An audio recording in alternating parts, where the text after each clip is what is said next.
કોંગ્રેસના કાર્યકરો ભાજપમાં જોડાયા। રાજ્યમાં આગામી ટૂંક સમયમાં યોજાનારી તાલુકા, જિલ્લા પંચાયત અને નગરપાલિકાની ચૂંટણીના પગલે કચ્છ જિલ્લામાં રાજકીય ગતિવિધિઓ તેજ બની છે। ચૂંટણીના રણસિંગા ફૂંકાય તે પૂર્વે કચ્છ જિલ્લા ભાજપે આક્રમક પ્રચાર અને જનસંપર્ક શરૂ કર્યો, જે પરિણામે વિપક્ષ કોંગ્રેસને મોટો ફટકો પડ્યો છે। કોંગ્રેસનો ગઢ ગણાતા અબડાસા વિસ્તારમાં ગાબડું પડ્યું છે અને અબડાસાના 200 જેટલા કોંગ્રેસના કાર્યકરોએ કેસરીઓ કરી ભાજપમાં જોડાયા છે। કચ્છ જિલ્લા ભાજપ પ્રમુખ દેવજીભાઈ વરચંદની આગેવાનીમાં આથી જિલ્લા પંચાયતની બેઠકો પર સંગઠન પ્રવાસનો પ્રારંભ કરવામાં આવ્યો છે।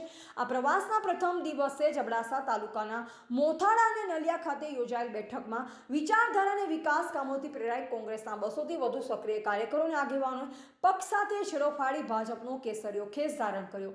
ભાજપમાં જોડાયેલા તમામ કાર્યકરોનું ઉષ્માભર્યું સ્વાગત કરતા જિલ્લા પ્રમુખ દેવજીભાઈ વરચંદે જણાવ્યું કે લોકોનો વિશ્વાસ હવે માત્ર ભાજપ પર જ રહ્યો છે।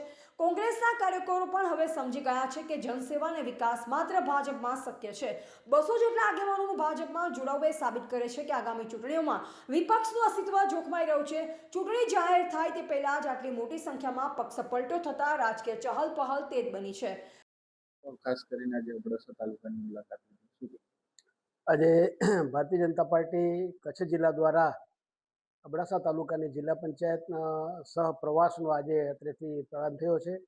આગામી ચૂંટણીમાં એને લક્ષીને કાર્યકર્તાઓને મળવાનું, કાર્યકર્તાઓ સાથે વાતચીત કરવાનું અને આગામી સમગ્ર ચૂંટણીના આયોજન માટે કાર્યકર્તાઓને આજે મળવા માટે એ મોથાળા જિલ્લા પંચાયત, ત્યારબાદ અત્યારે નલિયા જિલ્લા પંચાયતની એ કાર્યકર્તાઓને મળવાનું અને બધા સાથે આગામી ચૂંટણી સંદર્ભે એ કંઈ ને કંઈ શું કરી શકાય વધારે વધારે સારું એના માટેના પ્રયત્ન માટે કાર્યકર્તાઓ સાથે મળ્યા હતા।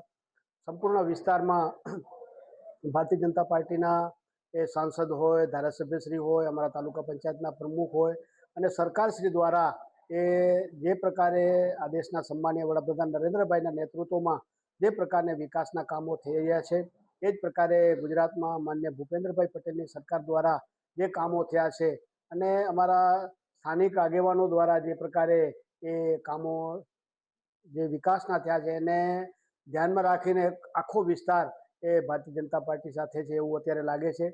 કેટલાય એ કોંગ્રેસના આગેવાનો પણ આજે ભારતીય જનતા પાર્ટીનો ખેસ પહેર્યો છે અને પાર્ટી સાથે એ જોડાય છે। ત્યારે મને વિશ્વાસ છે કે આવતી આગામી ચૂંટણીમાં એ આ સંપૂર્ણ વિસ્તારમાં ભારતીય જનતા પાર્ટી મોટી લીડ સાથે જીતશે। રિપોર્ટર રમેશભાઈ ભાનુશાલી, અબડાસા, કચ્છ।